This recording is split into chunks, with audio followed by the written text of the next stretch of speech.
92화 수도암 창건과 상사뱀. 전라남도 고흥군에 수도암이라는 절이 있다. 이 수도암의 창건에 대한 이야기가 전해오고 있다. 사랑에 배신당한 한 여인이 상사뱀이 되었고 이 원혼을 달래주고 천도하기 위해 세운 절이다. 그러면 수도암의 창건 연기를 함께 살펴보기로 합시다. 옛날 한 선비가 있었으니 이 선비는 과거에 낙방한 홍시성을 가진 선비로서 마음을 달래기 위해 여행차 고흥에 들려 한려수도의 장관을 넋없이 바라보고 집으로 돌아가려고 무거운 발길을 옮기고 있었다. 고흥 땅 풍남리라는 포구를 뒤로하고 그곳을 막 지나갈 무렵 장대 비가 물 퍼붓듯 쏟아지는 것을 피하기 위해 홍선비는 대나무 숲속의 초가집으로 뛰어들었다. 그러나 그 집은 들이치는 비를 밖에서 피할 만한 곳이 따로 없었다. 그래서 주인을 찾았다. 주인장 계십니까? 잠깐 비를 피해갈까 합니다 하니 방문이 열리면서 눈이 놀랄 만큼 젊고 어여쁜 여인이 모습을 보였다. 방은 누추하지만 괜찮으시면 잠시 들어오시어 비를 피하고 가십시오. 홍선비는 옆으로 비켜선 여인이 좀처럼 보기 어려운 절세의 미인임을 느낄 수 있었습니다.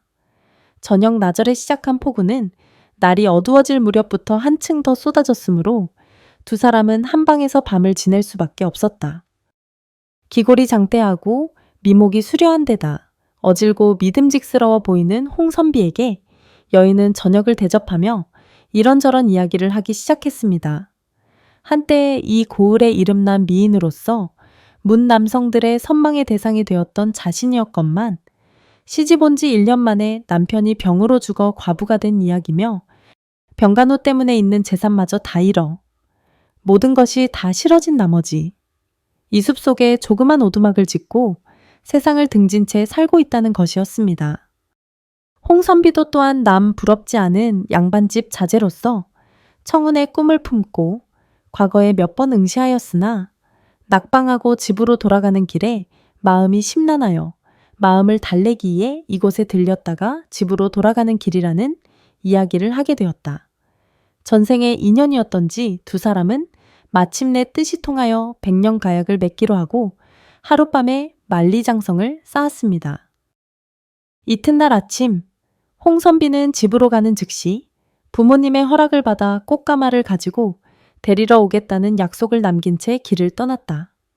그러나 열흘이 지나 보름이 가고 한 달, 두 달, 1년이 다가도록 한 번 간 홍선비는 다시 돌아오지 않았다. 여인은 뒷동산에 올라가 하염없이 바다와 나룻배를 바라보며 기다리고 기다리다 지쳐 몸져 눕게 되었고 워낙 상사병이 깊어 약으로는 어이할 수 없다는 의원의 말대로 홍씨 총각과 이별한 지 꼭 1년 만에 하늘 품은 채 숨을 거두고 말았다. 한편 홍선비는 부모님의 기대와 간절한 소망에 따라 엄한 훈계 속에서 초가집 여인을 까맣게 잊은 채 열심히 공부하며 과거 준비를 했다. 그리하여 그 다음에 과거에 급제하여 한평 현감으로 부임하여 양가댁 규수를 아내로 맞아 단란하게 살고 있었다.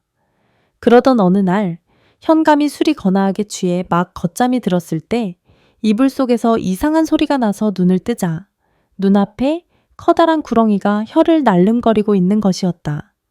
현감은 큰 소리로 외쳤다. 걔 누구 없느냐? 빨리 들어와서 저 구렁이를 냉큼 붙들어 내어라. 하인들이 문을 열려고 하였지만 문은 열리지 않았고 문을 부수려 하자 손에 쥐가 나서 움직일 수가 없었다. 현감은 숨이 콱콱 막히고 정신이 몽롱해졌다. 그때 구렁이는 혀를 날름거리면서 여인의 음성으로 역력하게 말을 하는 것이었다.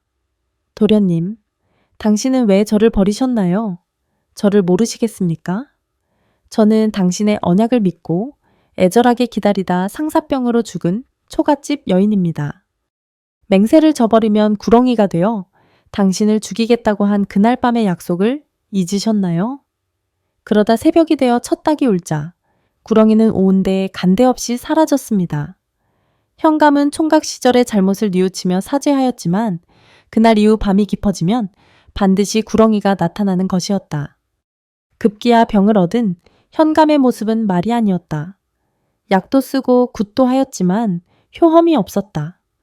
생각다 못한 현감은 깊은 산 속에 계신 덕 높은 고승 큰 스님을 찾아가 구원을 청하였던 것이다. 스님께서는 여인이 살던 대나무 숲속에 초가집을 헐고 그곳에 절을 지은 뒤 제를 크게 지내주고 아침 저녁으로 명복을 비는 축원을 하시오. 스님의 가르침대로 현감은 그곳에 절을 짓고 여인의 명복을 빌고 축원하였더니 그 뒤부터 상사뱀은 나타나지 않았다고 한다. 이렇게 지어진 절이 고흥수도암이다. 우리들도 누구나 지키지 못할 헛된 약속은 함부로 하지 말 것을 경계하는 이야기이다. 전라남도 고흥 수도암 창건 연기에서. 다음 이야기는 93화 낭백스님의 수행과 원력 편이 방송됩니다.